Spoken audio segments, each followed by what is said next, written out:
성경을 읽고 성경을 살고 성경을 선포하고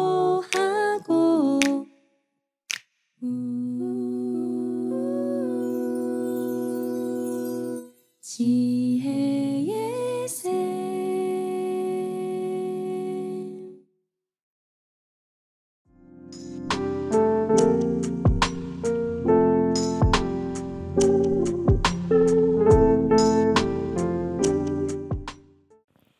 기도하시겠습니다. 성부와 성자와 성령의 이름으로 아멘. 정령 만군의 주님께서 이렇게 말씀하신다.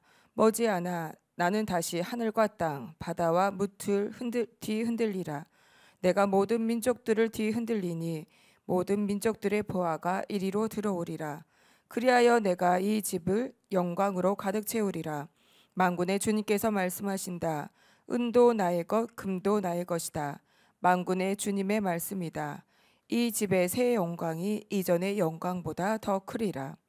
주님 감사합니다. 오늘도 아버지 저희가 성전 재건을 하는 당신 앞에 나왔으니 당신의 성전 재건이 그 영광이 아버지 저희 가정에도 또 저희 교회에도 저희 나라에도 아버지 가득 채워지는 영광이 채워지는 아버지 은혜로운 시간이 될 수 있도록 기도드리며 특별히 아버지 말씀을 통하여 저희 안에 하느님의 영으로 가득 채울 수 있는 은혜로운 시간이 될 수 있도록 기도드립니다.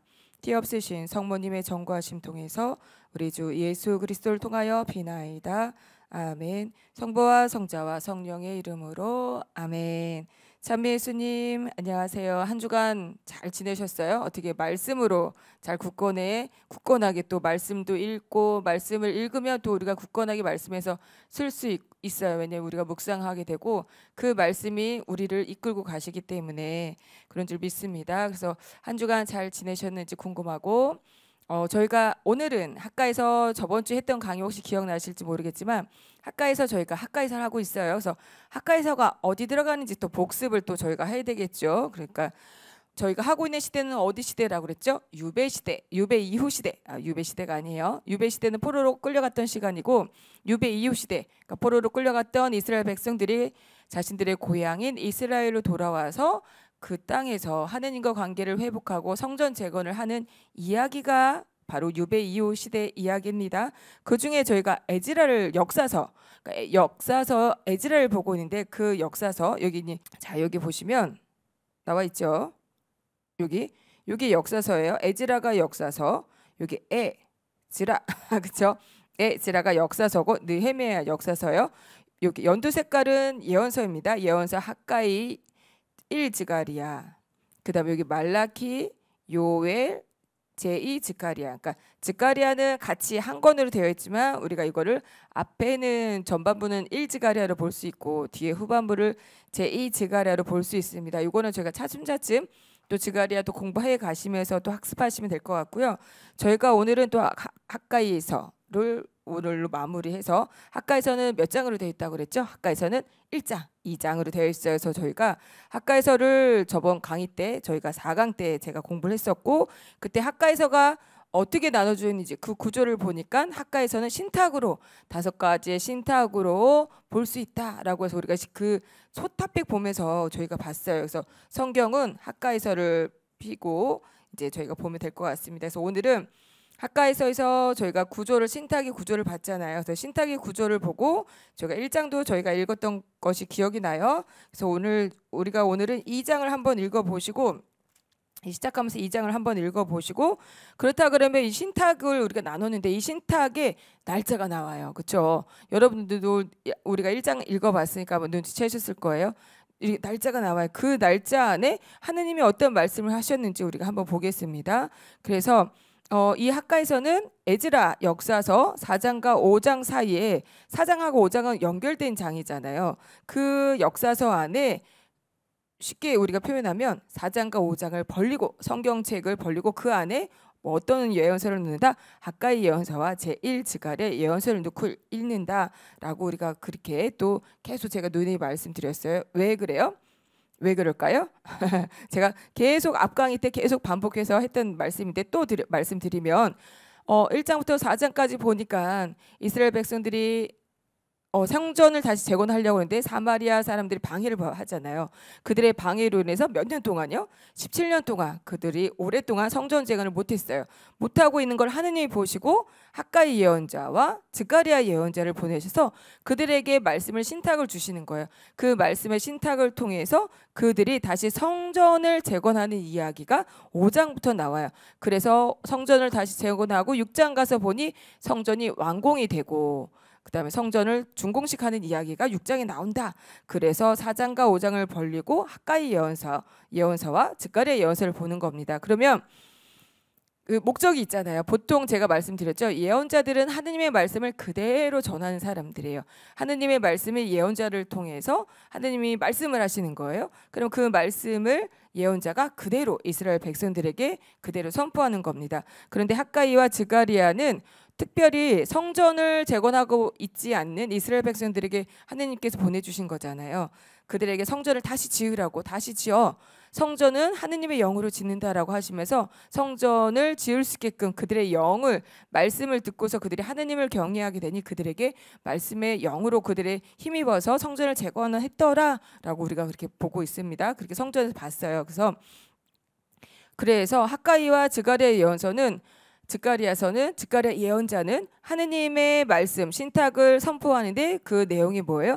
성전 재건, 다시 성전 재건을 해 이스라엘 백성들에게. 그래서 이들에게 어떤 일반 예언자들, 우리가 알고 있는 뭐 이사야 예언자, 뭐 예레미야, 에젤키엘, 뭐 여러 가지 있잖아요. 예언자 있잖아요. 그런 예언자들하고는 조금 다르게 학가이하고 스가랴 예언자는 성전 재건을 목적으로 그들이 들어와서 쉽게 얘기하면 우리 신부님들이 본당에 사목하시는 분 신부님도 계시고 특수한 어떤 뭐 사회복지라든가 아니면 노인복지라든가 아니면 특수사목 여러 가지 관련된 일들을 하시는 분들이 계시잖아요. 그런 것처럼 이렇게 학가이 예언자와 스가랴 예언자도 성전을 재건하는 특수한 목적으로 그들이 이스라엘 땅에 들어와서 그들에게 하느님의 말씀을 선포하는 것이 이들의 예언자입니다. 그래서 우리가 지금 놓치면 안 돼. 에즈라서를 지금 보고 있는 가운데 4장과 5장을 벌리고 학가이 예언서를 보고 있는 겁니다. 그러면 우리 학가이 예언자 한번 보실래요? 우리가 2장 한번 읽어보실까요? 2장은 안 읽었던 것 같아요. 그렇죠? 그러니까 2장 한번 우리가 1장은 제가 읽었던 기억이 나니까요.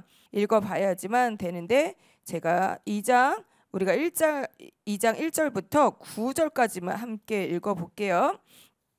함께 읽어보시겠습니다. 새 성전의 영광 소타픽으로 되어 있죠. 다리우스 임금 제2년이었다. 여기까지 한번 보실게요. 함께 읽어보시겠습니다. 그의 7째 달 21하룻날에 주님의 말씀이 학가이 예언자를 통하여 내렸다. 너는 스알텔의 아들 주르바벨 유다 총독과 여호차덱의 아들 예수와 대사자와 나머지 백성에게 말하여라.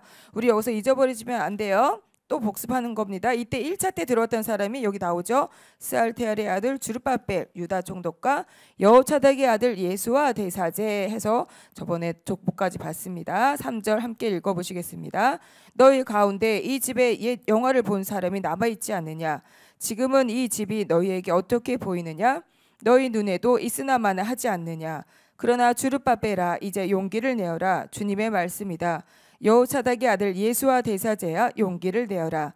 이 땅의 모든 백성아 용기를 내어라. 주님의 말씀이다. 내가 너희와 함께 있으니 일을 하여라. 만군의 주님의 말씀이다. 너희가 이집트에서 나올 때 내가 너희와 맺은 언약대로 나의 영이 너희 가운데 머무를 터이니 너희는 두려워하지 마라. 정령 만군의 주님께서 이렇게 말씀하신다. 머지않아 나는 다시 하늘과 땅 바다와 뭇줄 뒤 흔들리라. 내가 모든 민족들을 뒤흔들리니 모든 민족들의 보화가 이리 들어오리라. 그리하여 내가 이 집을 영광으로 가득 채우리라. 만군의 주님께서 말씀하신다. 은도 나의 것 금도 나의 것이다. 만군의 주님의 말씀이다. 이 집의 새 영광이 이전의 영광보다 더 크리라. 만군의 주님께서 말씀하신다. 내가 이곳에 평화를 주리라. 만군의 주님의 말씀이다. 제가 시작 기도 때 있던 장면이 여기 나오죠. 만군의 주님의 말씀이다 하면서 내가 이 집을 영광으로 가득 채우리라 하면서 9절에 뭐라고 나와요? 크게 한번 읽어볼까요? 이 집의 새 영광이 이전의 영광보다 더 크리라 라고 말씀을 하시는 겁니다. 그렇다 그러면 우리가 오늘 공부할 내용은 학습적인 내용은 많지 않아요. 그렇지만 하느님께서 성전을 재건하라고 학가이 예언자를 통해서 하느님의 말씀이 이스라엘 백성들에게 내리잖아요. 그런데 그들에게 하느님의 말씀을 성전을 재건하기 위해서 학가이 예언자를 통해서 하신 하느님의 말씀을 통해서 오늘 우리가 은혜를 받으면 되는 거예요. 그래서 오늘 제목을 한번 읽어볼까요? PPT의 제목을 뭐라고 써져 있어요? 오늘부터 내가 너희에게 복을 내리리라. 그렇죠. 이 복이라는 개념은 잘 생각해야 돼요. 우리가 생각하는 복, 각자 가지고 있는 복의 개념이 있어요. 그렇지만 성경적으로 복의 개념은 무엇일까? 여러분 한번 이 학가에서 우리가 예언자 보면서 여러분이 한번 생각해 보시면 될 것 같아요. 여기 PPT에 보시면 한번 보세요. 우리 신탁을 5가지로 나눴죠. 학가에서 1장, 2장을 신탁 1, 2, 3, 4, 5 이렇게 5가지를 나눴어요. 소타픽도 그렇게 나눠져 있었어요. 그런데 보니까 신탁을 할 때마다 날짜가 나와요. 여기 PPT 보시면 첫 번째 신탁을 할 때는 6월 1일로 나오거든요. 그리고 날짜가 6월 24일 이렇게도 나오고 그다음에 두 번째 신탁에서 가서 보니까 7월 21일이 나오고요. 그다음에 세 번째, 네 번째, 다섯 번째는 9월 24일로 나와요.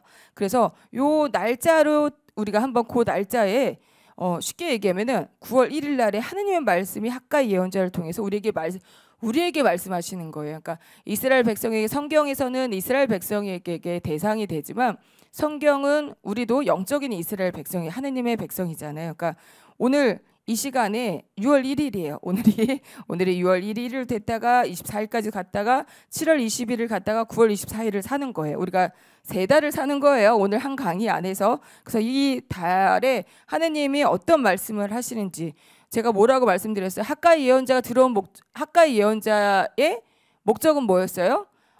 17년 동안 성전을 재건하지 못하는 백성들에게 성전을 재건하라고 하느님이 말씀해 주시는 거거든요. 근데 그 말씀 안에 하느님이 어떤 말씀을 하시고 있는지 또 저와 여러분에게도 하느님이 어떤 말씀을 하고 계시는지 분명히 하느님은 성전 재건하기 위해서 학가이 예언자를 보내주신 거예요.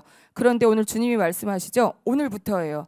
오늘부터 내가 너희에게 복을 내리리라. 아멘. 이 말씀 그대로 오늘부터 주님께서 우리에게 저와 여러분에게 복을 내리시는 줄 믿습니다. 그럼 우리가 신탁 1 한번 볼까요? 자, 신탁은 첫 번째 어디에 있을까요? 1장이겠죠. 1장 한번 가보세요.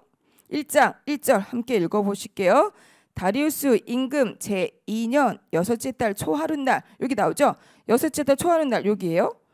여섯째 달 초하룻날을 이렇게 6월 1일로 보는 겁니다. 6월 1일이죠. 자, 6월 1일인데 거기 보시면 거기 밑에 주석서에 보면 기역 이렇게 해가지고 어떻게 나와요? 기원전 520년 8월 말 이렇게 나오죠. 그러니까 요 8월 말 하는 거는 지금 우리로 따지면 8월 말인데 여섯째 달 이렇게 하잖아요. 그러니까 요거는 이스라엘 백성들의 달력이에요.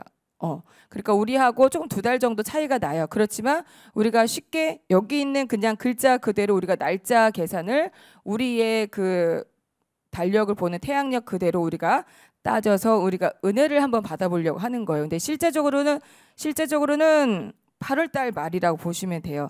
그렇지만 여기 있는 성경에 있는 글자 그대로 우리가 여섯째 달 초하룻날 그러면 6월 1일인 거예요. 그러니까 이스라엘 백성들은 이때가 그냥 6월 1일인 거예요. 8월 달이 6월 달인 거예요.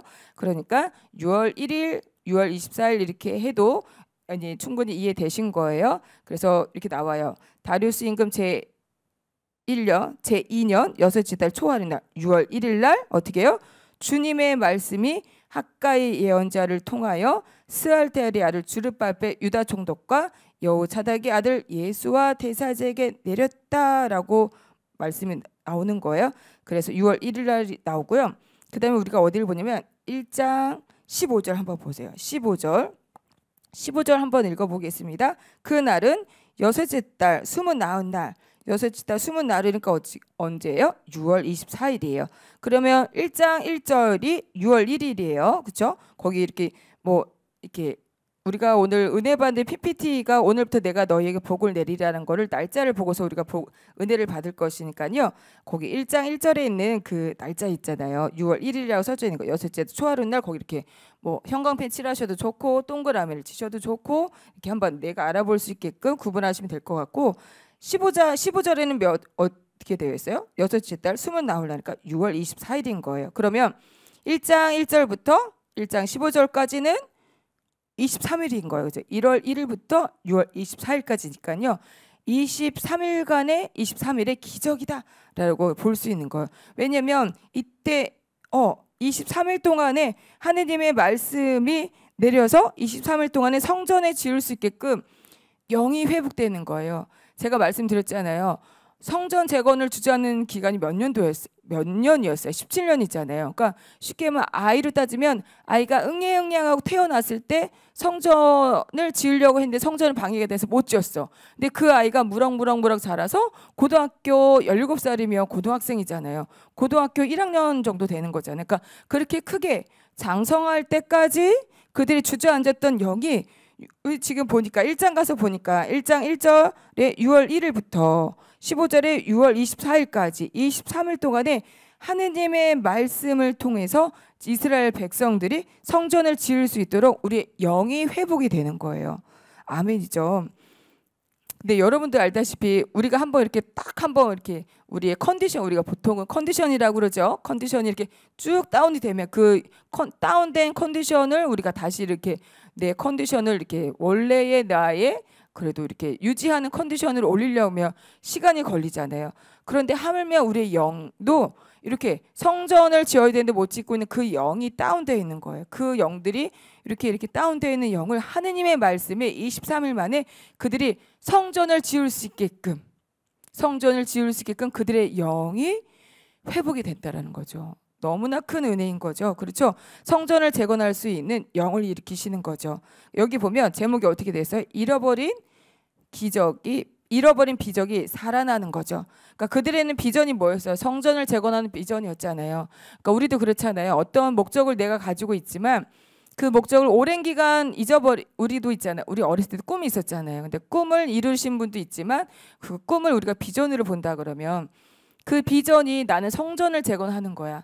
그런데 17년이 지났어. 근데 그러면 어떻게 됐다는 거? 성전을 재건하는 비전을, 하느님 나라의 비전을 우리가 잊어버린 거죠. 근데 그 잊어버린 비전을 하느님께서 다시 살려주시는 거예요. 성전의 재건의 영을 일으키시면서 다시 살아나는 기적이 일어나는 겁니다. 그래서 이렇게 그리고 성전을 우리가 생각해 보세요. 하느님의 성전을 재건할 수 있는 영을 이렇게 일으켜 주시는 거잖아요. 23일 만에 그들에게 하느님의 말씀이 학가의 예언자를 통해서 계속 나오잖아요. 주룹바벨 유다 총독과 여호사닥 아들 예수와 대사제에게 말을 했고 만군의 주님께서 이렇게 말씀하신다 하면서 학가의 예언자를 통해서 계속 말씀을 하시는 거거든요. 그러니까 계속 말씀을 통해서 23일 동안에 하느님께서 성전을 재건할 수 있게끔 계속 영을 불어넣어 주신 하느님의 영을. 누구의 영이에요? 어떤 영이 아니에요. 어떤 인간적인 어떠한 힐링적인 힘, 또 우리가 알 수 있는 어떤 격려적인 힘, 그런 힘이 아니라 하느님의 영으로 성전 재건을 할 수 있게끔 23일 동안 하느님께서 계속 말씀을 주시고 그 말씀을 학가의 예언자가 선포하고 그 말씀을 들은 이스라엘 백성들의 영이 계속 이렇게 성전을 재건할 수 있게끔 영을 일으킨다고 하잖아요. 영을 이렇게 세우시는 거예요. 그건 우리가 경험을 해야 되겠죠. 내 영이 하느님께서 나의 영을 이렇게 세우시는 거예요. 그러면 그거는 여러분이 경험하신 분들도 계실 거예요. 지금 성령의 시대니까 성령께서 내 안에 충만하게 있잖아요. 내가 성령으로 충만하면 어떻게 돼요? 내 힘이 아닌 것 같아요. 발도 가볍고 몸도 가볍고 우리가 운동하고 나면은 몸이 이렇게 막 찌뿌둥했던 몸이 막 이렇게 개운한 것처럼 또 막 찌뿌둥한 몸이 우리가 목욕탕 같은 데 갔다 오면 때 밀고 나면 요즘도 때 미는지 모르겠지만 때 밀고 나면 어떻게 몸에 이렇게 뭐가 때를 뱉고 나니까 가벼운 것 같기도 하고 또 이렇게 또 땀을 이렇게 쭉 흘리고 나면 몸이 가벼운 듯한 느낌이 들잖아요. 그거보다 더한 정말 성령께서 나한테 충만하시면 그런 영이 나를 이렇게 쭉 이렇게 일으키시는 거예요. 그런 영. 발도 가볍고 몸도 가뿐하고 마음도 가뿐하고 긍정적인 생각이 들고 기쁨으로 들뜨게 되고 또 하느님 앞에 나아가서 하느님께 기도가 올려지게 되고 하느님만 바라보게 되고 그렇게 성령으로 충만한 모습들이겠죠. 그러니까 그런 모습들로 이스라엘 백성들이 쭉 하느님의 영이 쭉 그들에게 계속 이렇게 일으켜 주시는 거예요. 그러니 그들이 주저앉았던 그런 성전 재건을 비전을 잃어버렸던 그들이 계속 이렇게 그렇지. 하느님이 나한테 계속 우리 성령께서 우리를 충만하게 이끌어 가시니 내가 기쁨을 회복하고 또 내가 평화가 회복되고 나서 보니 어떻게 돼? 하느님 나라가 보이고 하느님 나라가 보이니 어떻게 돼? 아, 우리가 성전을 재건했어야 되는데 우리가 주저앉아 있었구나. 다시 성전을 지어야지. 왜냐하면 우리가 1장에서 봤잖아요. 하느님께서 말씀하셨잖아요. 주님의 집이 무너져 있는데 너희가 지금 판벽으로 된 집에 살 때냐라고 막 얘기하시잖아요. 그래서 어떻게 한다고 그랬어요? 구멍난 주머니에 품삯을 넣는 꼴이고 이슬도 내리지 않고 감을 불러들였다 이렇게 말씀하시잖아요. 그러니까 그러한 고난들이 보일 때 이제는 성령 하느님의 영이 불어일으키시는 거예요. 지금으로 치면 성령께서 나에게 내 안에 있는 성령께서 충만해지니 내가 하느님 나라를 위해서 성전을 재건하고 있어야 되는데 내가 나를 위해서만 살았구나. 내가 성전을 지으라고 줬던 그 물품을 가지고 우리가 판벽으로 된 집을 지었구나. 그래서 우리가 이슬도 하느님의 은혜를 내가 못 받았구나. 하느님의 은혜를 내가 누리지 못했구나. 하느님의 복을 이 땅에서 내가 누리지 못했구나. 그러니 내가 가뭄에 대해서 내가 목말랐고 갈증이 일어났고 말씀에 갈증이 있었구나. 이제는 그런 깨달음들이 일어나가지고 성령 안에서 그런 깨달음들이 일어나니 어떻게 돼요? 다시 내가 그럼 성전을 재건해야지. 우리 성전을 재건합시다 하고 그들이 으쌰해서 성전을 재건하게 되는 거죠. 그래서 우리가 은혜롭게 12절에서 15절 봤잖아요. 그러니까 그 1절에서 15절 사이가 23일간 있었다는 거예요. 그 23일간 하느님께서 끊임없이 말씀을 통해서 우리의 영을 일으키시는 거예요. 그래서 여러분들도 정말 내가 어떤 회복을 위해서 기도하고 내가 어떤 비전을 잊어버렸고 내가 회사를 다녀도 내가 직장 생활을 하고 또 내가 가정에서 어떤 기도 생활하고 가정에서 우리 같이 함께 사는 가족 구성원들과 함께 우리 가정 안에서 또 여러분들이 생활할 때 어떤 관계 회복이라든가 이런 것들을 내가 좀 무너졌다라고 생각하거나 이걸 어떻게 회복을 해야 될까? 이 기도가 하고 있는데 주님 제가 기도하고 우리가 각자 가지고 있는 기도들이 있잖아요. 기도가 있고 어떤 문제가 있고 해결해야 될 부분들이 있잖아요. 그러니까 그럴 때는 끊임없이 하느님의 학가이를 통해서 말씀을 내려서 우리가 말씀하셨던 것처럼 말씀을 끊임없이 우리가 들으면 돼요. 말씀을 듣다 보면 그 말씀을 통해서 하느님의 나한테 말씀을 주시고요.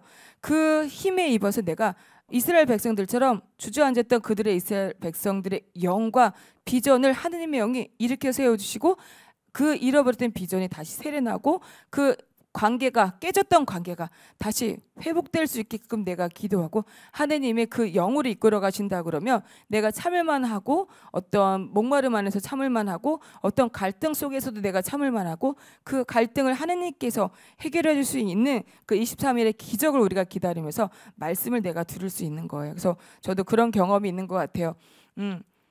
우리가 어떤 걸 할 때는 기도하잖아요. 내가 당장 기도해서 주님의 응답을 주시는 경우도 있지만 끊임없이 그 부분에 내가 궁금해하는 부분들, 이런 영적인 부분 안에서 이러한 부분들, 육적인 것도 마찬가지죠.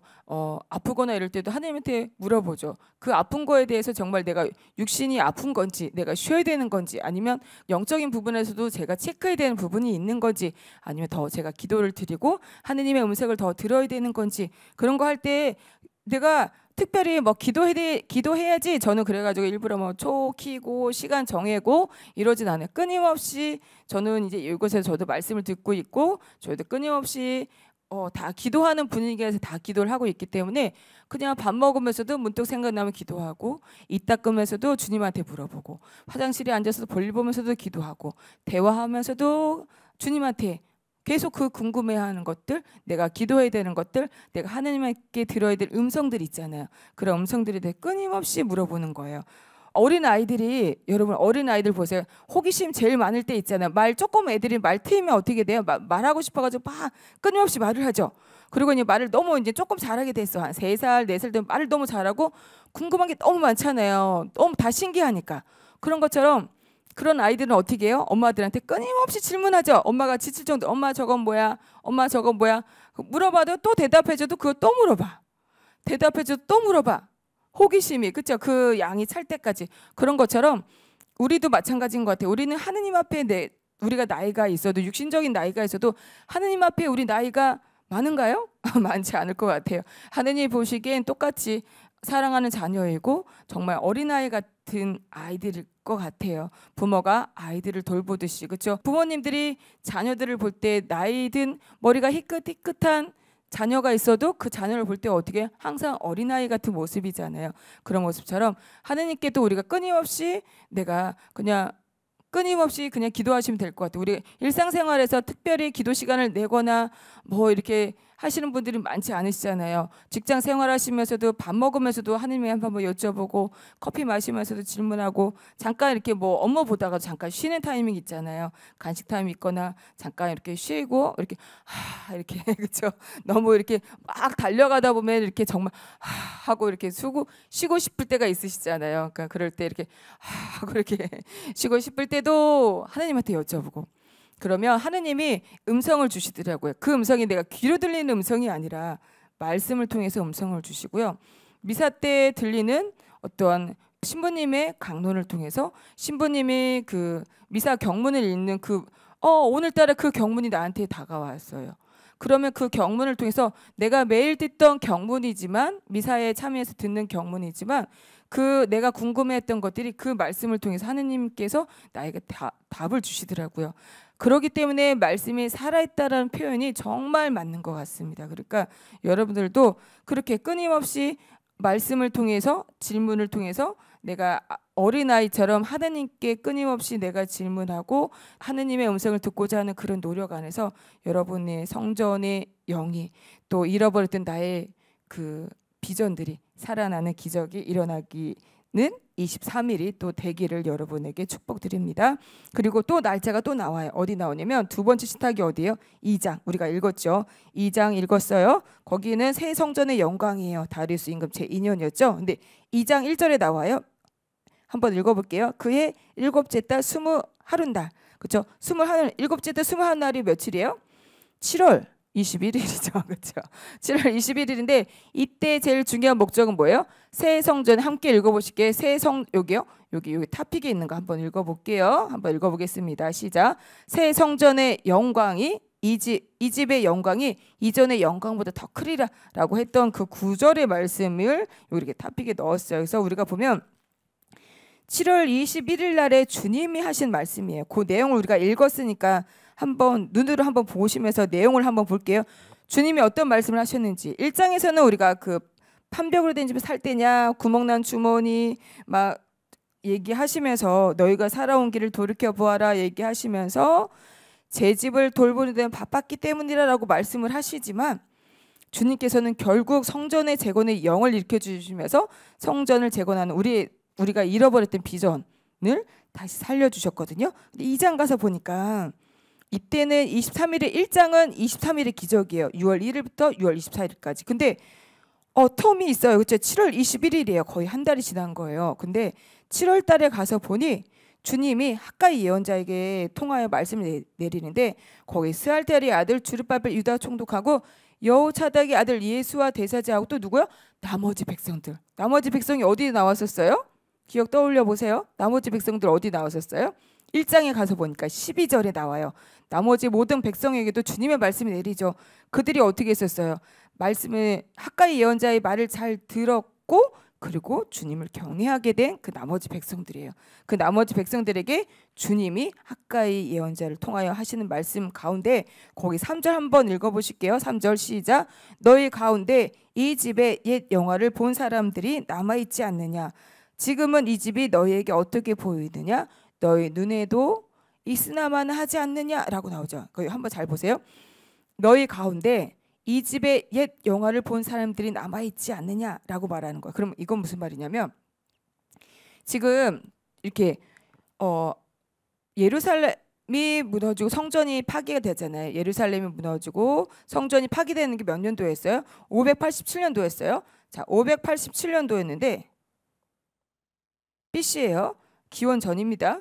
기원 587년에 무너졌어요. 근데 1차가 돌아온 시기가 언제였어요? 1차 돌아온 시기가 538년. 그렇죠? 538년이거든요.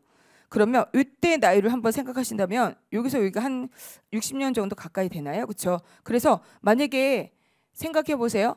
이때 587년도에 무너질 때, 그러니까 솔로몬 성전을 봤을 때의 사람들한테 물어보시는 거예요. 이거를 3절을 우리가 어떻게 이해할 수 있냐면, 자, 587년에 제가 10살이었어요. 근데 예루살렘 솔로몬 성전은 봤었어요.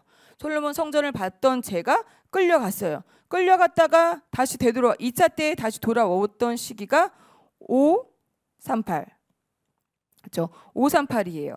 그러면 이때가 한 50년 가까이, 그렇죠? 50년 가까이 되니까 제가 돌아온 나이는 60살에 돌아왔어. 그러니까 제가 어렸을 때 포로살이를 엄마 아빠하고 같이 끌려서 갔어요. 바빌론을 끌려갔다가 제가 다시 엄마 아빠는 돌아가시고 제가 고향으로 이스라엘 땅으로 다시 돌아온 나이가 60살인 거예요. 그런데 저는 솔로몬 성전을 봤던 거예요. 근데 솔로몬 성전을 봤는데 여기 그 말이에요. 너희 가운데 이 집의 옛 영화를 본 사람이 남아있지 않느냐. 그러니까 그 예루살렘이 무너지기 전에 그 영화를 본 사람들이 남아 있었다는 거예요. 나이가 들어서 할머니 할아버지가 돼서 그들이 다시 이스라엘 땅에 돌아온 거예요. 그런데 여기 뭐라고 말씀하시냐면 이거 보면 추론할 수 있을 것 같아요. 지금은 이 집이 너희에게 어떻게 보이느냐 물어보셔요. 그런데 그렇죠. 여기 대답하시죠. 너희 눈에도 있으나마나 하지 않느냐. 너희 눈에도 있으나마나 하지 않느냐. 이거 무슨 말이에요? 초라하다는 얘기겠죠. 그렇죠? 초라하다는 얘기예요. 여긴 숨은 뜻이 있다라는 거예요. 우리가 에즈라기를 역사서를 보고 있으니까 에즈라기 한번 가보실까요? 에즈라기. 여기는 성경을 보시는 분들은 여기 책갈피, 이렇게 책갈피 보이시죠? 책갈피를 다시 2장을 올 거니까 책갈피 가까이서 2장을 하시고 우리가 역사서 에즈라기 한번 가보실래요? 에즈라기는 어디가 있을까요? 역사서니까 열왕기 다음, 역대기 다음, 그 다음에 에즈라가 나와요. 거기 3장 한번 가서 보시면 12절 함께 읽어보실게요. 온 백성은 주님의 집 기초가 놓인 것을 보고 주님을 찬양하며 크게 환호하였다. 요거 내용 기억하시죠? 그래서 12절 함께 읽어보시겠습니다. 사제들과 레위인들과 각 가문의 우두머리들 가운데에서 주님의 옛집을 보았던 많은 노인들, 여기 나와요. 그렇죠? 사제들과 레위인과 각 가문의 우두머리들 가운데에서 주님의 옛집을 보았다니까. 솔로몬의 성전을 봤던 사람들이에요. 그 많은 노인들은 자기들의 눈앞에서 이 주님의 집 기초가 놓인 것을 보고 목 놓아 울었다라고 나와요. 목 놓아 울었다. 그러는가 하면 다른 많은 이들은 기뻐하며 목젖건 환호성을 울렸다라고 나오죠. 그래서 이 주님의 기초가 놓인 거를 보고 울었다라고 나오잖아요. 그래서 이때 우리가 어떻게 볼 수 있냐면 다시 학가에서 한번 가보실까요? 학가에서 2장 가서 보시면 성전을 해서 성전을 지은 거잖아요. 근데 성전을 지었는데 너희 눈에는 어떻게 보인다고 그래요? 있으나마나 하지 않느냐. 초라하다는 얘기예요. 성전이 볼품이 없고 솔로몬 성전에 비하면 지금 주룹바벨, 요거 우리가 주룹바벨 성전이라고 그러거든요.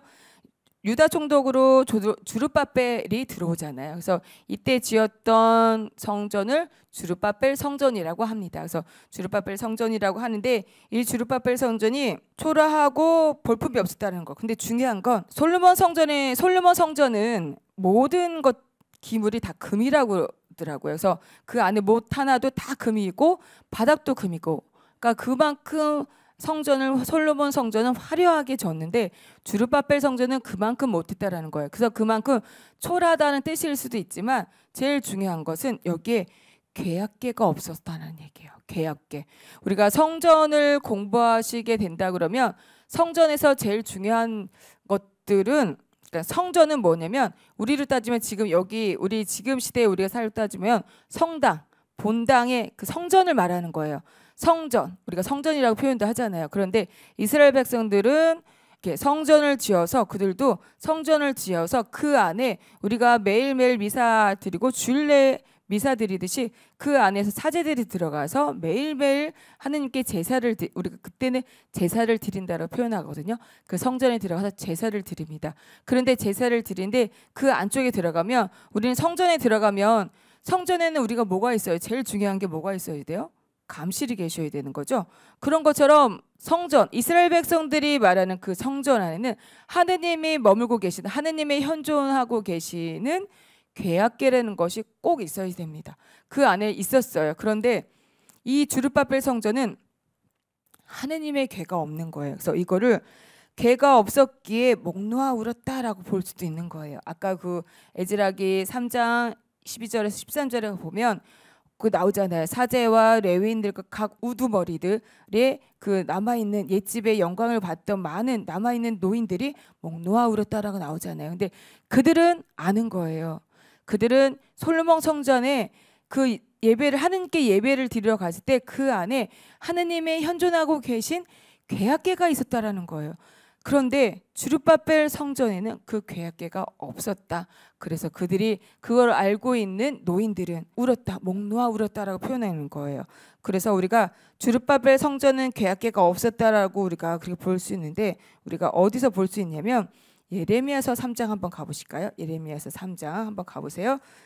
예레미야 예언자는 이제 남유다가 북쪽은 이미 멸망을 했습니다. 북쪽은 이미 멸망을 하고 남유다만 좀 130년 정도 유지하다가 이제 드디어 587에 멸망을 하는데 그 멸망하는 시기에 예레미야 예언자를 통해서 하느님께서는 끊임없이 하느님의 말씀을 선포하셨죠. 그런데 그 말씀 중에 그런 예레미야, 그러니까 남유다가 멸망하는 시기라고 보시면 돼요. 그러니까 이렇게 멸망하기 전에 하느님께서 이스라엘 백성들에게 예언자를 보내서 너희 이렇게 이런 말씀들을 예언자를 통해서 하신 말씀들이 그 시기가 있거든요. 근데 그 시기가 우리가 남유다가 멸망하기 얼마 전에 그렇죠? 이런 시기들이 있습니다. 그래서 그때에 그러니까 쉽게 하면 남유다가 멸망하기 전에 예레미야가 있었던 사람인 거예요. 그런데 3장 16절 한번 가보세요.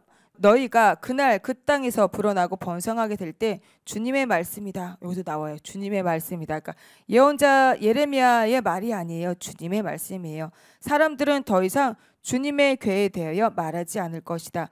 그것을 마음에 떠올리거나 기억하거나 찾지 않을 것이며 다시 만들려고도 하지 않을 것이다 라고 나옵니다. 그래서 이거를 보면 주님의 궤악궤가 예루살렘 성전을 파괴하고 나서부터 어디에도 등장하는 게 없습니다. 여기 예레미야서도 보면 남유다 멸망시키고 사람들은 더 이상 주님의 궤에 대해서 말하지 않을 것이고 그것을 마음에 떠올리거나 찾지 않을 것이며 다시 만들려고 하지도 않을 것이다 라고 나오면서 예레미야가 어느 동굴에 궤악궤를 숨기는 장면도 성경에 또 나오죠. 그래서 그 다음부터는 이 궤악궤에 대해서 등장하지 않습니다. 그래서 등장하지 않고 있다가 묵시록 가서 보면 우리가 그때도 한번 봤는데 제가 어느 강의 때 본 것 같은데 묵시록 가서 보면 또 등장을 하거든요. 요거는 지금 한번 볼게요.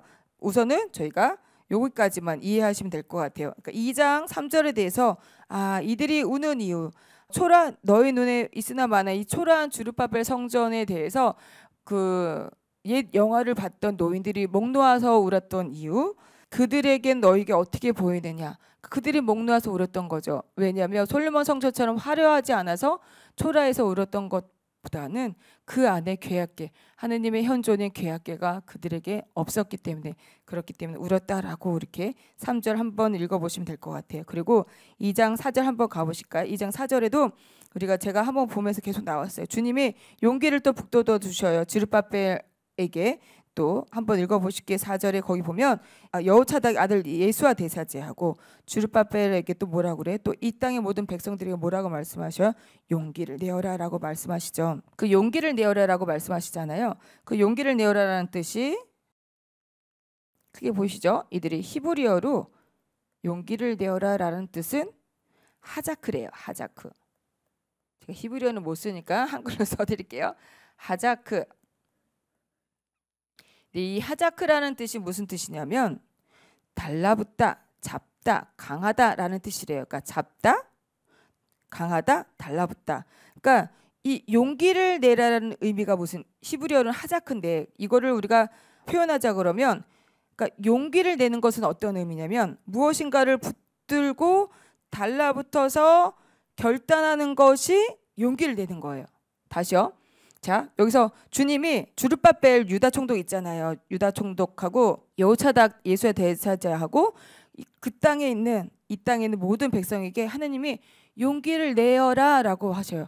용기를 내어라라고 하는데 그 용기가 히브리어로 하자크라는 거예요. 근데 이 하자크의 의미가 뭐냐면 달라붙다, 잡다, 강하다라는 뜻이에요. 그러면 용기를 내는 건 어떤 의미냐? 히브리어로 본다 그러면 무엇인가를 붙들고 달라붙어서 결단하는 것이 용기라니까. 무언가를 붙들고 결단해서 달라붙어서 결단하는 것이 용기를 내는 거라는 거죠. 그러면 이렇게 우리가 묵상해 본다면 이렇게 묵상해 볼 수 있을 것 같아요.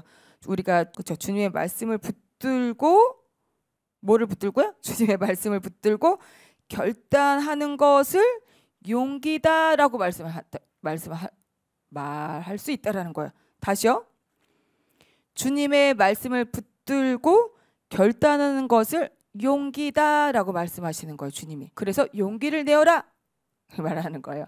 우리가 용기라 그러면 어떤 게 뭐 정말 용맹하고 용기가 나 뭐 쑥스러움도 없고 이런 것도 없어 뭐 그런 뜻이라기보다는 우리가 성경에서 묵상할 때 하나님께서 여러분과 저에게 용기를 내어라, 내 딸아 용기를 내어라, 내 아들아 용기를 내어라. 그리고 어떤 데 세네 명이 있으실 거 아니에요. 그 용기를 내어라, 마리아 용기를 내어라 주님이 말씀하신다 그러면 주님의 말씀을 붙들고 결단하는 것을 용기라고 하신다는 거예요. 그러니까 그러면 어떻게 돼요? 우리가 용기를 내기 위해서는 주님의 말씀을 붙들고 내가 결단을 하면 되는 거예요. 하나님이 계속 그렇게 용기를 내라고 주님의 말씀을 붙들고 결단하라고 우리에게 용기를 내어라라고 자꾸 이렇게 하나님의 말씀을 통해서 우리의 영을 어떻게 해요? 이렇게 세워주시는 거죠. 아멘이죠. 자, 이렇게 보시고 2장 5절 한번 보실게요. 2장 5절에는 어떻게 되어 있냐면 읽어보실게요. 너희가 이집트에서 나올 때에 내가 너희와 맺은 언약대로 나의 영이 너희 가운데 머무를 터이니 너희는 어떻게 해요? 두려워하지 마라 라고 하시는 거예요. 그런데 여기 정말 중요한 게 나와요. 너희가 이집트에서 나올 때 맺은 언약대로 나의 영이 너희 가운데 머무를 터이니 너희는 두려워하지 마라 라고 말씀하십니다. 그래서 두려워하지 마라 라고 말씀하시면서 나온 말씀이 6절에서 9절이에요. 그래서 눈으로 보시면 7절에도 보시면 내가 모든 민족들을 뒤흔들리라 하시면서 내가 이 집을 어떻게 영광으로 가득 채우리라 라고 말씀하시면서 9절에 이 집의 새 영광이 이전의 영광보다 크리라. 어떻게 해요? 이 집의 새 영광, 이 집의 영광, 주님의 영광으로 그 주르바벨 성전을 가득 채우시리라고 그랬죠. 영으로 가득 채우리라 말씀하시면서 9절에 가서 보니 어떻게 말씀하셔요? 이 집의 새로운 이 새 영광이 이전의 영광, 그렇죠? 이전의 성전의 영광보다 더 크리라라고 말씀하시고 있습니다. 그래서 성전이 하느님의 영으로 가득 찬다는 건 뭐예요? 하느님의 현존으로 가득 찬다는 거죠. 지금 우리 성령의 시대에 성령으로 우리가 충만하게 성령으로 가득 하느님이 가득 채우시는 거죠. 성령께서 가득 채우시는 거죠. 그 주르바벨 성전은 초라하지만 이전의 영광보다 더 큰 영광이 있다라고 말하는 거예요. 근데 그 더 큰 영광이 누가 완성하실 것이냐? 메시아가 와서 완성할 거라는 거예요. 다시요. 이 주르바벨 성전이에요. 성전을 이야기하고 싶은 거예요. 저는 이제 지금부터는 성전을 이야기하고 싶은 거예요. 그래서 그 성전에 이 주르바벨 성전은 초라하지만 이전에 더 큰 영광이 있는데 그 더 큰 영광은 메시아가 와서 완성할 것이다 라고 말하는 거죠. 구약에서는 이스라엘 백성들이 메시아를 기다리는 사상, 메시아 대망 사상이라는 메시아를 기다리는 사상이 그들에게 있어요. 메시아를 기다리잖아요. 아직도 기다리고 있죠, 그들은. 근데 우리에게 메시아는 누구예요? 예수 그리스도이시죠. 그래서 여기서 보면 그 주르바벨이 초라한 주르바벨 성전이지만 그 안에 하느님의 영으로 가득 채워지는데 이전보다 더 큰 영광으로 채워지는데 그 더 큰 영광은 누가? 메시아가 와서 완성할 것이다라는 거죠. 그래서 저는 성전을 지금부터 또 얘기하고 싶은 거예요. 그래서 성전에 대해서 우리가 잠깐 한번 보고 가겠습니다. 그래서 성전은 지금 우리가 보고 있는 성전은 무슨 성전이라고 그랬죠? 주르바벨 성전이에요. 그러면은 성전은 보통 우리가 어떻게 말을 하죠? 네, 성전에 가지고 있는 의미가 뭐예요? 성전에 가지고 있는 의미, 내재된 의미가 뭐예요? 메시아의 예형을 품고 있죠. 왜냐하면 우리가 구약에서도 보면 성전에 있는 많은 기물들이 바로 예수 그리스도의 어떤 모형적인 부분들, 번제단도 그렇고 거기에 드리는 제물도 그렇고 제사장의 역할도 그렇고 히브리서도 나오죠. 그런 것처럼 성전에 가지고 있는 의미들은 또 구약에서 많은 어떠한 낙이 타고 나오는 이야기들 신약과 연결한다 그러면 신약에서도 말씀이 이루어지려고 그렇게 했다라고 하는 말씀처럼 예수님의 이야기, 우리는 예수님을 메시아로 받아들이기 때문에 예수님의 이야기, 그다음에 메시아 이야기가 성전에서는 가지고 있는 예형적인 모형이죠. 그래서 주르바벨 성전이 그렇다 그러면 주르바벨 성전도 아직 초라하다고 그래서 예수님의 모습이 아닌가요? 그렇지 않죠. 그 주르바벨이 성전도 초라하고 완성되지 않는 그 성전의 모습이지만 그 모습도 메시아의 그 모습을 담고 있는 예언이라는 거죠. 근데 이 모습을 한번 볼게요. 그러면 성전은 우리가 어떤 성전이 있었죠? 솔로몬 성전이 있었죠. 첫 번째는 성전은 솔로몬 성전이 있었어요. 이 솔로몬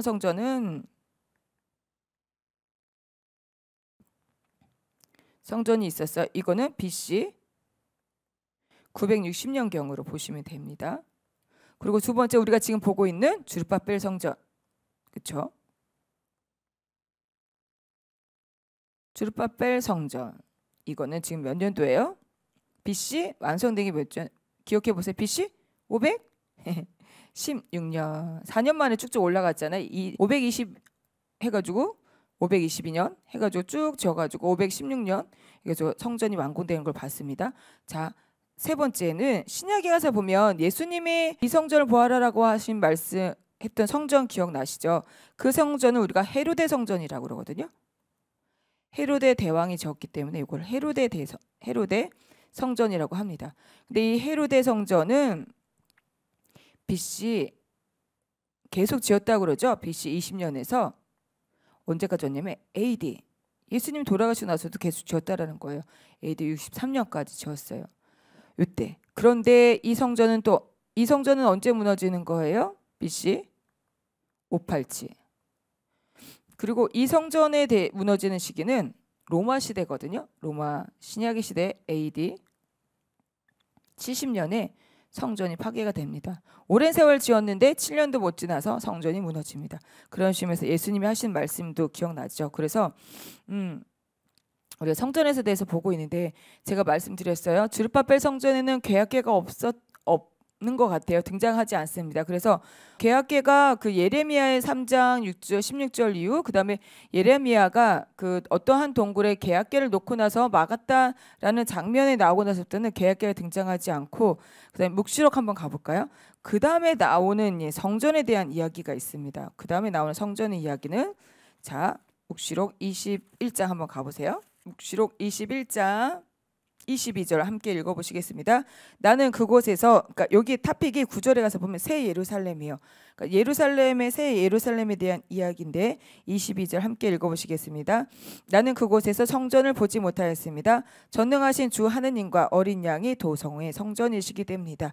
그러니까 그곳에는 새 예루살렘에는 성전이 없어요. 왜냐하면 전능하신 주 하느님과 어린 양이 도성의 성전이기 때문에 거기서 성전이 없었다라고 이렇게 묵시록 가서 보니 성전에 대한 이야기가 이렇게 나옵니다. 그런데 우리가 주르바벨 성전은 어떻다고 그랬어요? 아주 초라하고 볼품이 없는 성전이잖아요. 완성되지 않은 성전이 초라하고 솔로몬 성전에 비하면 초라하고 완성되지 않고 볼품이 없는 성전인데 예수님께서도 메시아인 우리 예수님께서도 어떻게 오셨어요? 그분이 돌아가실 때 오실 때는 어떤 모습으로 아기에 무능하고 정말 한 아기로 부모가 돌보지 않으면 어떻게 할 수 없는 그런 한 아기로 오셨어요. 그리고 돌아가실 때 어떻게 돌아가셨어요? 메시아라면 정말 우리가 생각하는 인간적으로 생각하는 메시아, 그렇죠? 그런데 그런 모습이 아니라 그분이 돌아가실 때 모습은 정말 초라하고 볼품없는 남들이 보기에는 경멸의 대상이 될 수도 있는 그 십자가에 못 박혀서 무능하게 돌아가셨잖아요. 그렇지만 예수님께서는 어떻게 해요? 부활하셨어요. 그렇죠? 우리의 신앙은 뭐예요? 부활 신앙이잖아요. 근데 그런 예수님께서 부활하셔서 성부 오른편에 더 큰 영광으로 계시죠. 우리를 기다리고 계시죠. 그 더 큰 영광이에요. 그분이 바로 예수 그리스도의 모습이라는 거죠. 그래서 우리 아까 그 학가이 예언서에 가서 보시면 아까 봤죠. 이전의 영광보다 더 큰 영광으로 채우리라고 말씀해 주신 거죠. 그 모습이 누구예요? 이 땅에 우리 신약에 와서 보면 예수 그리스도의 모습이라는 거죠. 예수 그리스도께서 오신 모습은 우리가 원하는 메시아의 모습이 아니었죠. 그렇지만 예수님께서 한 아기로 무능하고 보살핌을 받아야 되는 어떠한 그러한 메시아의 모습으로 오셨고 돌아가실 때도 어떤 모습으로 돌아가셨어요? 십자가에 못 박혀서 무능하게 어떠한 정치적으로 많은 군대도 이끈 것도 아니고 어떠한 경제적으로 많은 권력을 누리고 사람들을 지배한 것도 아니에요. 그런 메시아 모습이 아니었어요. 정말 십자가에 못 박힌 정말 초라하고 볼품없고 옷 벗김도 당하셨잖아요. 그런 모습들 못 박힌 모습들 셨지만 그 모습으로 돌아가셨지만 예수님의 그 부활하신 모습은 어떻게 돼요?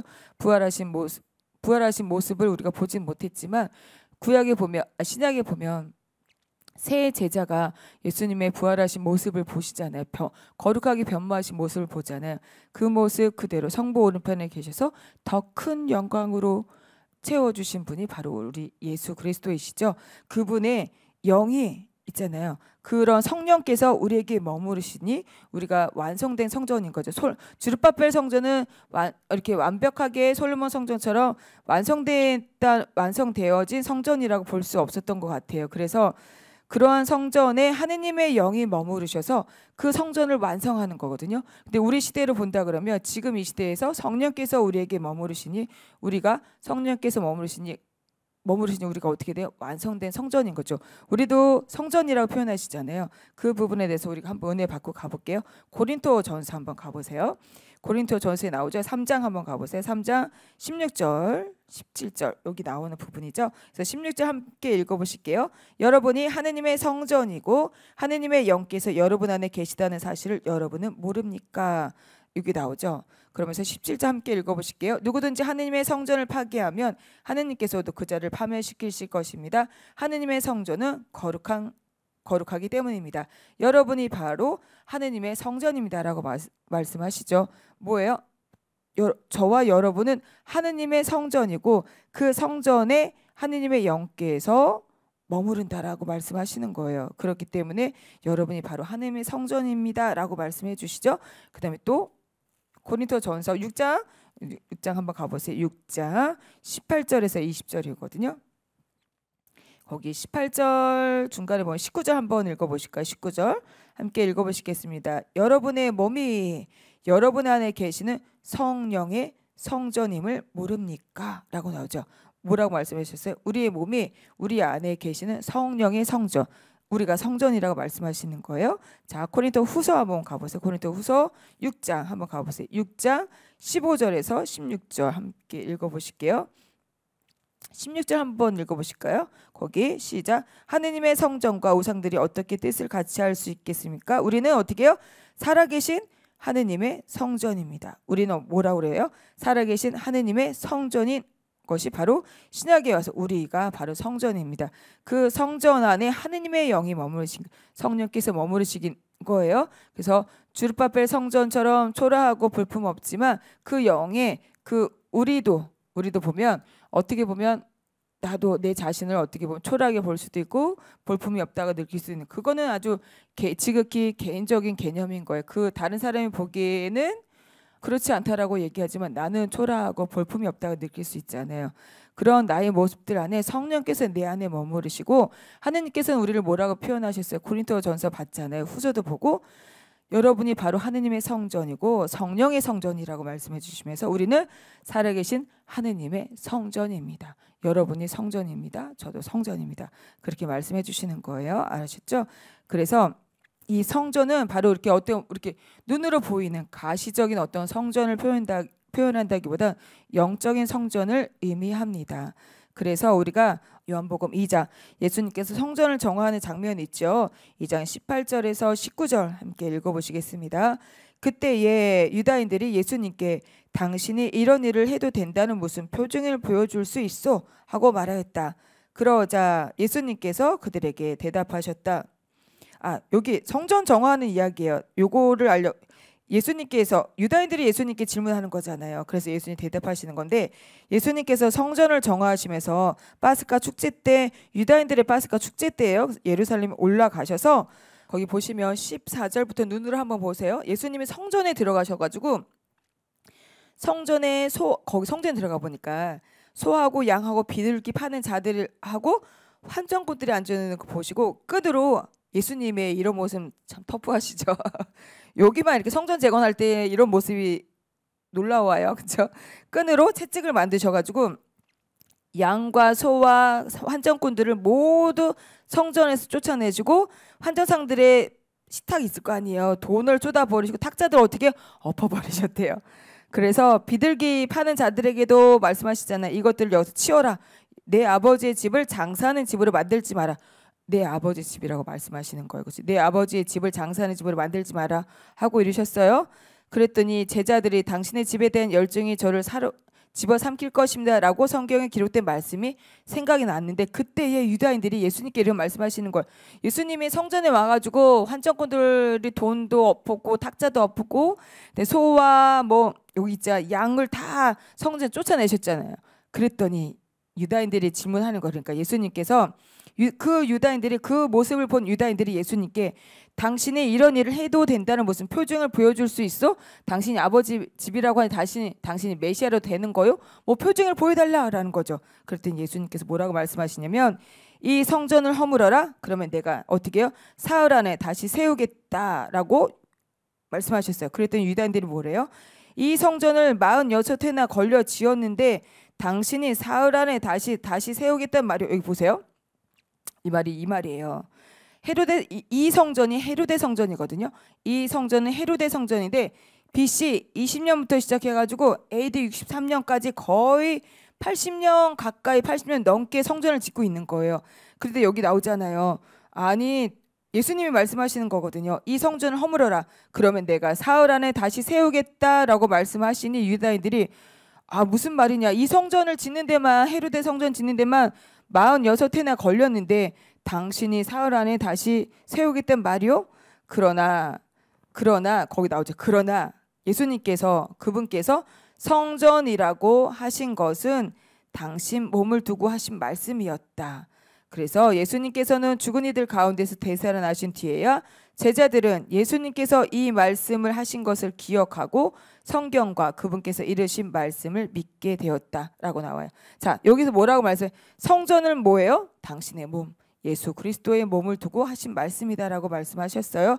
자, 이제 이거를 보고 제가 솔로몬 성전, 주르바벨 성전, 헤도 성전 제가 봤고, 그래서 고린토 가서 서관 가서 보니 서관에서는 뭐라고 하냐면 바로 우리가, 여러분이 하느님의 성전입니다. 그리고 성령의 성전입니다. 우리는 살아계신 하느님의 성전입니다라고 말한다는 거예요. 그런데 여기 말한 것처럼 성전을, 이런 가시적인 성전, 유다인들이 예수님께 물었던 유다인들처럼, 아니 이 성전을 짓는데 46회나 걸렸는데 당신은 사흘 만에 짓겠단 말이요? 라고 물어보잖아요. 그런 것처럼 유다인들이 말했던 것처럼 눈에 보이는 헤로데 성전, 이거는 46회 걸렸는데 당신은 어떻게 사흘 만에 이거를 무너뜨리고 지으겠다는 말이요? 라고 말하잖아요. 그런데 주님은 뭐라고 말씀하셔요? 그 성전은 바로 당신의 몸을 두고 하신 말씀이다. 그래서 사흘 안에 다시 세우겠다, 부활하신 모습 말씀하시는 거잖아요. 그래서 이 성전을 우리가 나오스라고 말합니다. 그러니까 눈에 보이는 성전이 아니라 눈에 보이지 않는 영적인 성전을 나오스라고 표현하는 거거든요. 그래서 이 영적인 성전을 말하는 거예요. 그래서 성전은 예수님께서 말씀하신 것처럼 성전은 이렇게 허물어야지만 새로운 성전을 지을 수 있다라는 거죠. 자, 이렇게 여기까지 보고요. 우리가 다시 또 가야 됩니다. 그래서 우리가 학가에서 2장 한번 가볼까요? 학가에서 2장 10절 한번 가보세요. 2장 10절에 가서 보시면 거기 10절부터 14절 함께 읽어보시겠습니다.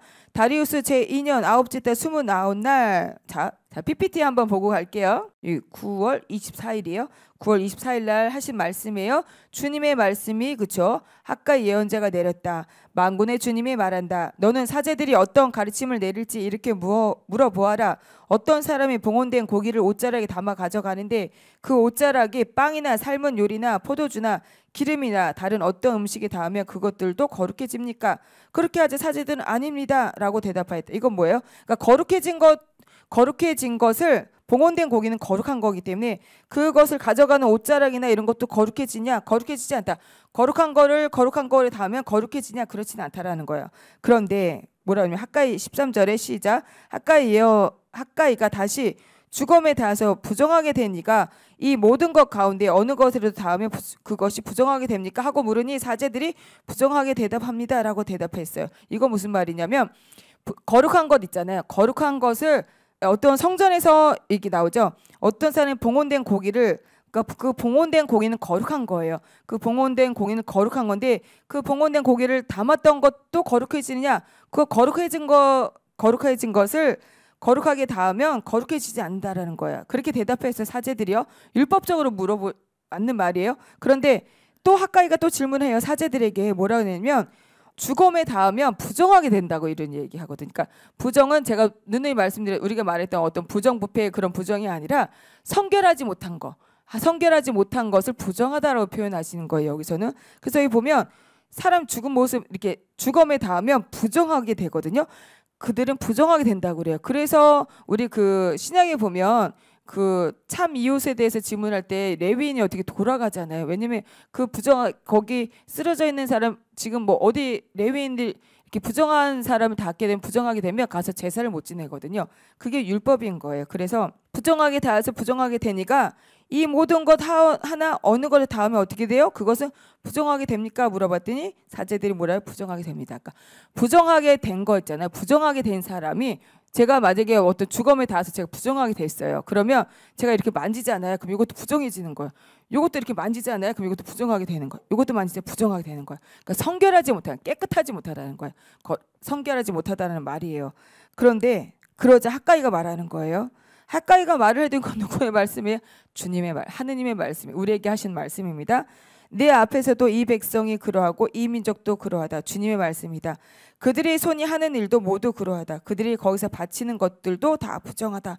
부정하다라고 말씀을 해주시는 거예요. 그래서 이 말씀은 주님이 이스라엘 백성들에게 그들이 거룩한 것에는 관심이 없고 우리가 하는 것들 성전 재건을 하지 않고 성전을 재건에 대한 어떤 열망하지 않은 것들, 불순종하는 것들 이런 것들에 대해서 주님이 뭐라냐면 부정한 백성이다라고 말씀하시는 거예요. 그러니까 거기서 바치는 부정한 이들이 바치는 거니까 어떻게 돼요? 부정하게 되죠. 왜냐하면 제가 부정하게 됐기 때문에 제가 닿으면 그것도 부정하게 되기 때문에 그러한 것을 주님이 그러니 너희가 성전에 바치는 것들도 다 부정하다. 너희들이 그렇게 부정하게 되었다. 성결하지 못하게 됐다라는 거예요. 그 성결을 주님이 뭐라고 말씀하냐면 순종하지 않는 것, 성전 재건하라고 그러는데 성전 재건하지 않는 것들 그런 것들이 전염이 된다라는 거예요. 그런 것도 불순종한 것들 그런 것들이 아까 말하자면 거룩한 거는 거룩한 거를 닿았지만 봉헌된 고기를 담았던 옷이나 이런 것들은 거룩하게 되지 않았어요. 근데 부정한 죽음에 닿았던 부정한 사람이 제가 만지면 부정하게 됐다는 것처럼 부정한 것은 부정하게 이렇게 닿으면 부정하게 되는 거야. 그런 것처럼 너희들도 그렇게 이렇게 부정이 내 한 사람으로 끝나는 것이 아니라 너희들에게도 그렇게 불순종하는 거, 하느님의 말씀에 불순종하는 그러한 부정, 성결하지 못한 그런 부정도 너희에게 내가 다음에 이렇게 부정해지는 것처럼 너희도 그렇게 전염된 거 아니냐라고 율법을 가지고 사제들에게 물어보는 거잖아요. 지금 학가이 예언자가 율법을 가지고 하느님의 말씀하시는 거예요. 무슨 말인지 아시죠? 그러니까 그런 하느님의 말씀에 불순종하는 너희들이 그러한 불순종의 부정도 너희들에게 전염된 거 아니냐라고 말씀하시면서 내 앞에서도 이 백성 이 민족이라고 말씀을 하시는 거죠. 그래서 그들이 그렇게 부정하게 된 하느님의 백성이 하느님의 속상해지는 거죠. 그렇죠? 그렇게 불순종하고 부정하게 닿았던 것들이 부정하게 전염된 것처럼 너희들도 그런 불순종으로 전염된 거 아니냐라고 물어보시면서 이 백성 이 민족이라고 하잖아요. 하느님께서 내 백성이야 너희들은 내 민족이라고 말씀하시는데 속이 상하시니까 그러한 부정하게 된 너희 백성을 내 백성을 뭐라고 표현하시냐면 호칭이 바뀌는 거예요. 이 백성 이 민족이라고 하느님이 말씀을 하십니다. 그러면서 우리가 말라키 1장 한번 가보실까요? 말라키는 신약 앞쪽에 제일 마지막 그 예언서에 말라키로 나옵니다. 그래서 마태복음 앞쪽에 바로 있어요. 그래서 한번 가보실까요? 1장 10절에도 한번 읽어보실게요. 시작. 너희 가운데 누구라도 성전 문을 닫아 걸어서 너희가 내 제단에 헛되이 불을 피우지 못하게 했으면 좋겠다. 나는 너희를 어떻게 해요? 좋아하지 않는다. 라고 말씀을 하시거든요. 그러니까 주님도 그래서 우리가 주님을 인격적으로 만난다는 표현을 하잖아요. 주님이 말씀하셔요. 나는 너희를 좋아하지 않아.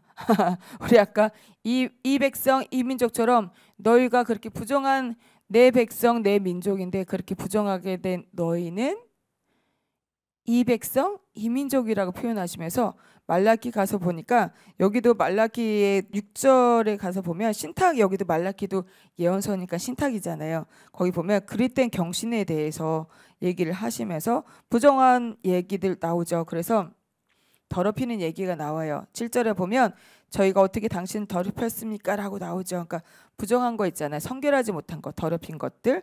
그래서 주님이 10절에 가서 보면 나는 너희를 좋아하지 않는다. 내 제단에서 헛되이 불을 피우지 못하게 하였으면 좋겠다라고 말씀하시면서 나는 너희를 좋아하지 않는다라는 말씀도 주님께서 하십니다. 그래서 그 다시 학가에서 한번 가보실까요? 학가에서 가서 보시면 사제들에게 주님께서 다시 말씀드리면 사제들이 이게 주님이 율법을 통해서 물어보시는 거 질문을 하시면서 대답을 들어요. 거룩한 것을 봉헌된 고르기, 거룩한 것을 담은 것은 거룩해지지 않아요.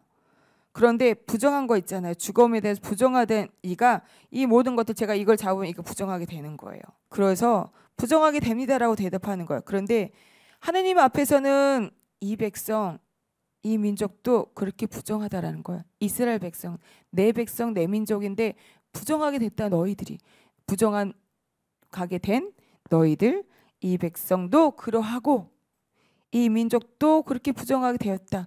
부정한 이가 닿으면 모든 것이 부정하게 되잖아요.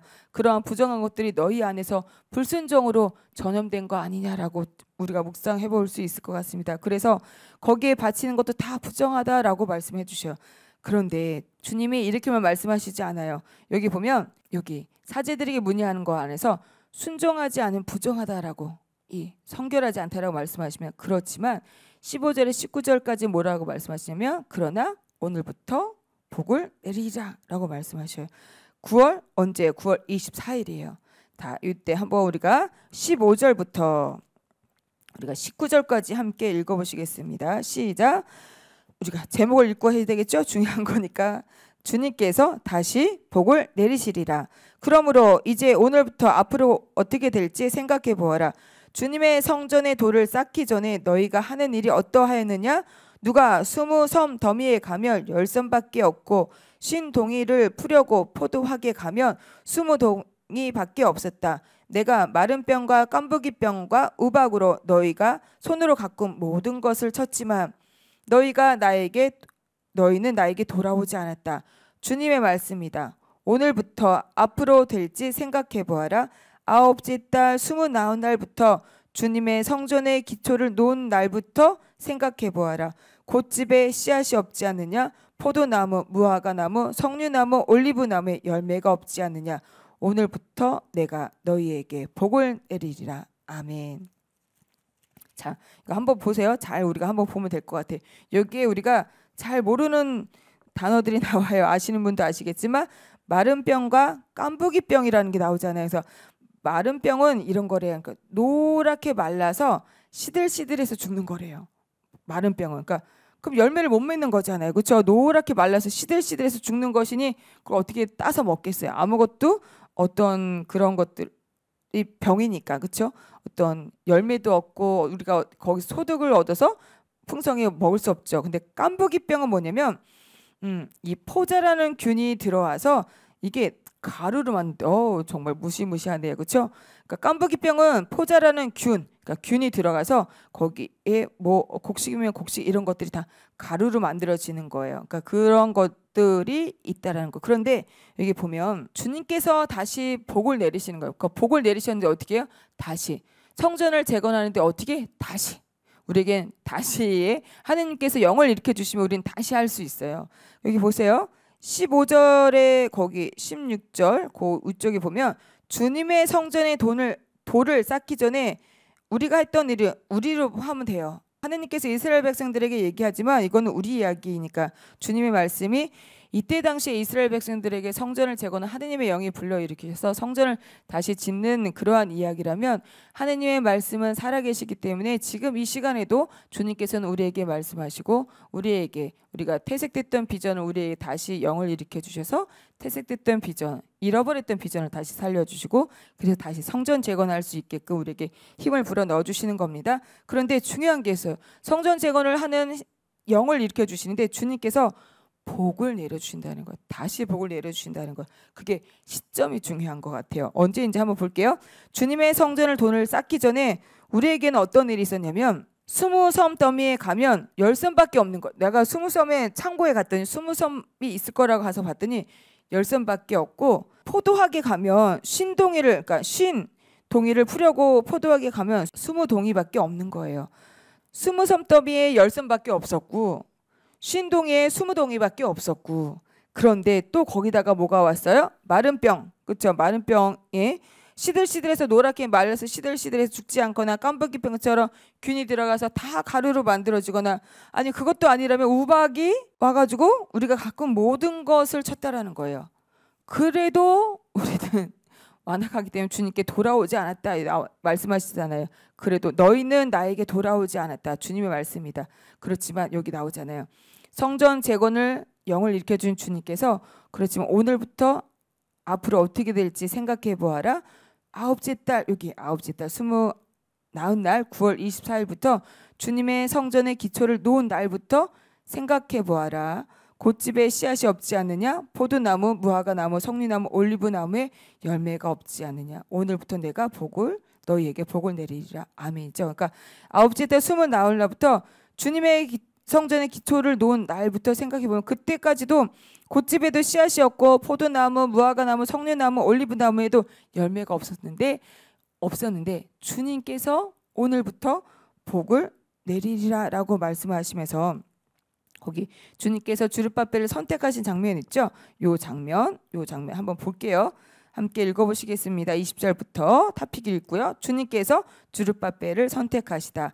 그달 29날 똑같아요. 29날 주님의 말씀이 다시 학가이에게 내렸다. 너는 유다 총독 주룻바벨에게 이렇게 말하여라. 나는 하늘과 땅을 뒤흔들리라. 나는 왕국들의 왕자를 뒤엎고 민족들의 왕국의 권세를 없애버리라. 또 병거와 거기에 탄 자들을 뒤엎으리라. 군마와 기병들은 서로 동료의 칼에 맞아 쓰러지리라. 만군의 주님의 말씀이다. 그날에 스알티엘의 아들 나의 종 주룻바벨아 주님의 말씀이다. 내가 너를 받아들여 너를 인장 반지처럼 만들리니 내가 너를 선택하였기 때문이다. 주님의 말씀이다. 뭐라고 말씀하셔요? 주룻바벨 유다 총독에게 뭐라고 말씀하셔요? 주룻바벨을 주님께서 선택하셨고 주님께서 주룻바벨을 인장 반지처럼 만들리라라고 말씀을 하시는 거예요. 그렇죠. 그래서 우리가 이거를 오늘 주님께서 복을 어떻게 내리시는지 이 복을 내리는 시간을 우리가 한번 보는 거 다시 또 한번 정리해 본다 그러면 이 학가이 예언자에게 하느님께서 말씀을 내리는데 6월 1일부터 이게 1장 이야기예요. 그렇죠? 6월 1일부터 6월 24일까지 예, 이야기예요. 거기 보면 하느님께서 성전의 재건을 영을 일으키시는 거예요.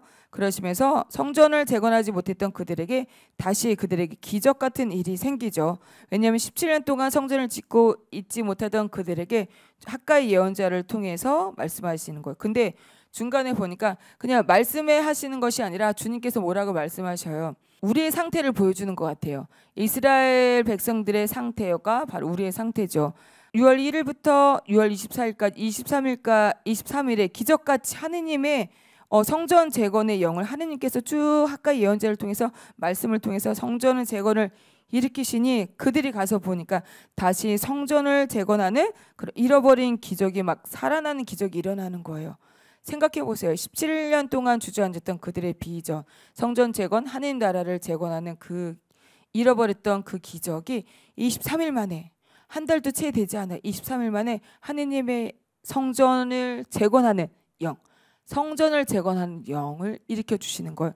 그런데 그때의 우리의 모습 어땠느냐면 에스라 때 보면 1차 귀환자들이 이스라엘 땅으로 다시 우리가 귀환해서 돌아왔을 때 성전을 재건하려고 금도 은도 많은 기물들을 가지고 들어와서 성전을 재건하라고 들어왔어요. 그런데 성전을 재건하는 것이 방해가 되자 그들이 주저앉고 했던 모습이 어떤 모습이었어요? 판벽으로 된 집에서 살고 있었고 그들이 주님의 집을 성전을 방해하고 있으니까 17년 오랜 세월 동안 방해하고 있으니까 그들이 성전을 짓지 않고 아예 저거 지금 아깝잖아요. 기물이 아깝잖아요. 그러니까 그 기물 갖다가 자기네 지붕으로 만들고 벽을 만들고 그런 판벽에서 살고 있는 거예요.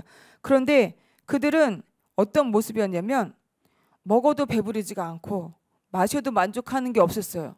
그들이 주저앉았던 그 모습이 우리의 모습인 거예요.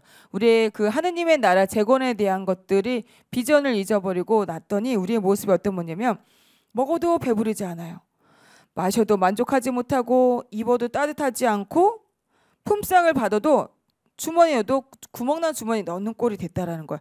그런 모습들로 성전을 재건하지 않고 하느님 나라를 재건하지 않고 하느님 나라를 확장하지 않는 모습들이 이런 모습들이라는 거. 영적으로 꼭 이렇게 겉면으로 보이는 모습도 있을 수 있겠지만 우리의 모습이 영적으로 이런 모습이라는 거예요. 먹어도 배부르지 않고 마셔도 만족하지 못하고 입어도 따뜻하지 않아. 그리고 품삯이 구멍난 주머니에 넣는 것 같아. 아무리 벌어도 내 주중에 들어오는 건 없어요. 구멍난 주머니에 어떻게 되냐, 다 밑으로 구멍으로 바지로 다 빠지는 거잖아요. 하느님 집이 무너져 있는데 내 집만 돌보고 바빴기 때문이다라고 말씀해서 이슬도 내리지 않고 가뭄을 들어드렸어요. 가뭄을 하느님께서 허락을 하셨다는 거예요. 그런데 그렇게 말씀을 하시지만 그렇게 말씀하시는 하느님께서 23일 동안 어떤 기적을 일으키세요? 거기 우리가 12절에서 15절 봤어요. 그렇죠? 스알텔의 아들 주룹바벨과 여호차닥의 아들 예수와 대제사장과 나머지 모든 백성에게 하느님의 말씀을 예언자가 들려주는 거야. 그랬더니 그들이 잘 들어서 주님을 경외하게 되고 그들의 영을 일으켜 주시는 거야. 그래서 그들이 만군의 주님의 집을 짓는 일을 하였다라고 나오잖아요. 그러니까 그러한 우리의 영적인 모습에 내 집만 돌보는 데 바빴어. 내 생활하는 데만 바빴어. 그러한 우리의 영적인 상태에서도 하느님은 영을 일으켜서 성전을 다시 만군의 주님께서 주님의 집에 짓는 일을 시작하신다는 거예요. 하느님의 말씀을 떨어졌기 때문에 그 말씀을 성전을 재건하지 않고는 우리는 안 돼요. 성전을 다시 재건하셔야 됩니다. 그 일이 23일 만에 일어나는 거예요. 그런데 주님이 또 뭐라고 말씀하시냐면 2장 가서 보니까 7월 21일이에요. 그렇죠? 7월 21일 날에 학가이를 통하여서 주님이 뭐라고 말씀하시냐면 그 주룹바벨은 어떻게 초라하고 볼품없고 완성되지 않았고 계약계도 없었어요. 그래서 그 모습을 본 노인들이 어떻게 목놓아 울었다라고 우리 에즈라기 가서 봤잖아요. 그런 모습들이에요.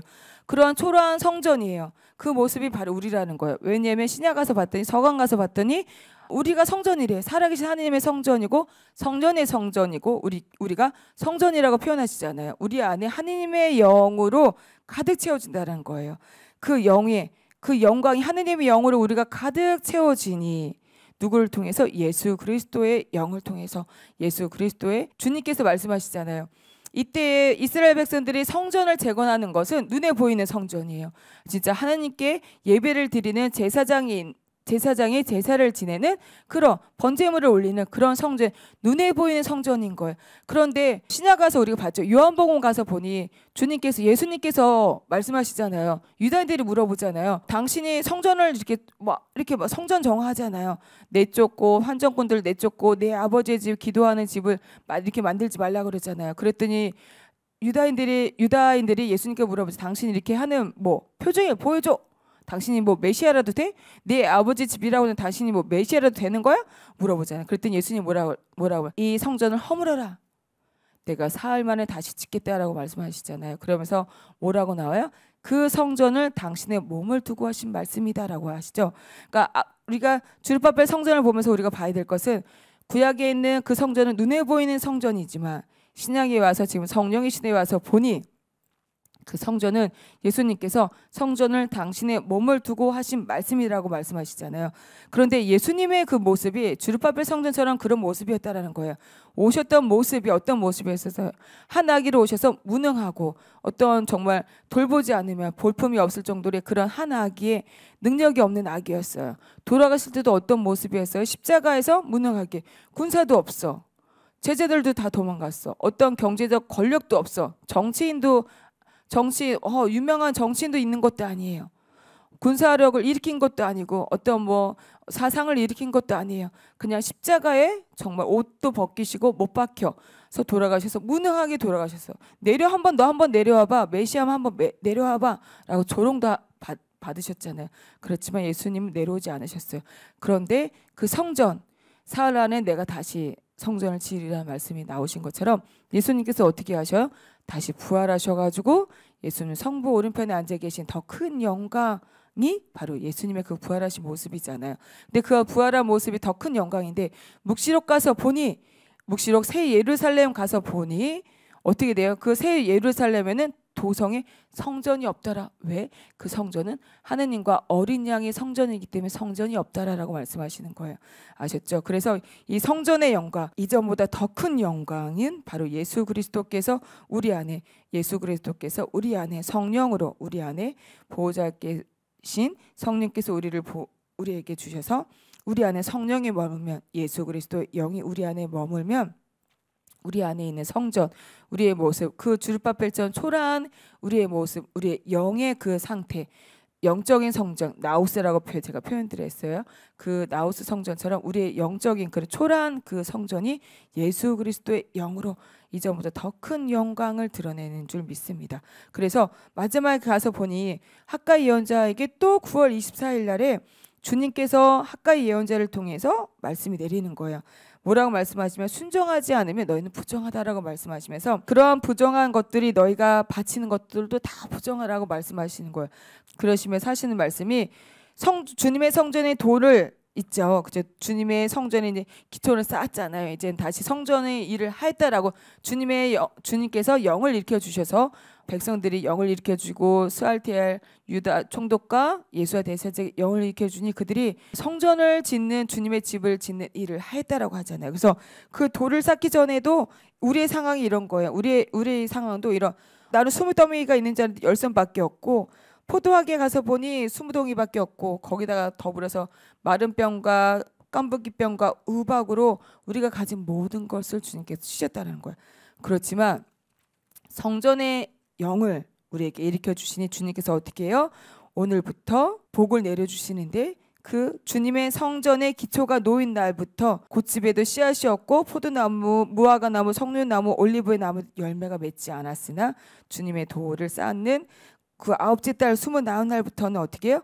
오늘부터 내가 너희에게 복을 내리리라 라고 주님께서 우리에게 말씀하십니다. 그래서 여러분 제가 아까 용기를 내어라라고 말씀드렸잖아요. 그러니까 용기를 내어라라는 뜻이 히브리어로 뭐라고 그랬어요? 하자크라고 그랬잖아요. 그 하자크라는 뜻이 의미가 뭐라고 그래서 달라붙다, 강하가 잡다라는 거잖아요. 그러니까 주님께서 우리에게 용기를 내어서 성전을 재건하라고 말씀하신 것처럼 그 용기의 의미는 뭐예요? 주님의 말씀 붙들고 결단해서 하는 것이 용기라고 말씀하시는 거예요. 그러니 용기를 내십시오. 오늘 주님께서 우리에게 복을 내리십니다. 그러시면서 주르바벨을 선택하시잖아요. 그러면서 주님께서 주르바벨에게 말씀하시는 것처럼 오늘 이 말씀이 여러분과 저에게 내리는 줄 믿습니다. 뭐라고 말씀하시냐면 오늘부터 내가 너희에게 복을 내리리라 라고 말씀을 해주시면서 요거 잘 보세요. 성전 재건을 영을 먼저 일으켜 주셔요. 그러시면서 성전 잃어버렸던 비전을 우리에게 살아있는 기적을 만들어 주시고 나서 이전의 영광보다 더 큰 영광으로 채워주리라 라고 말씀하시면서 오늘부터 내가 너에게 복을 내리면서 뭐라고 말씀하시냐면 23절에 우리가 주르바벨에게 하시는 말씀이 여러분과 저에게 내리는 줄 믿으면서 함께 읽으면서 또 마치겠습니다. 만군의 주님의 말씀이다. 그 날에 스알테리의 아들 나의 종 주르바벨아, 주님의 말씀이다. 내가 너를 받아들여 너를 인장반지처럼 만들리니 내가 너를 선택하였기 때문이다. 주님의 말씀이다. 성부와 성자와 성령의 이름으로 아멘.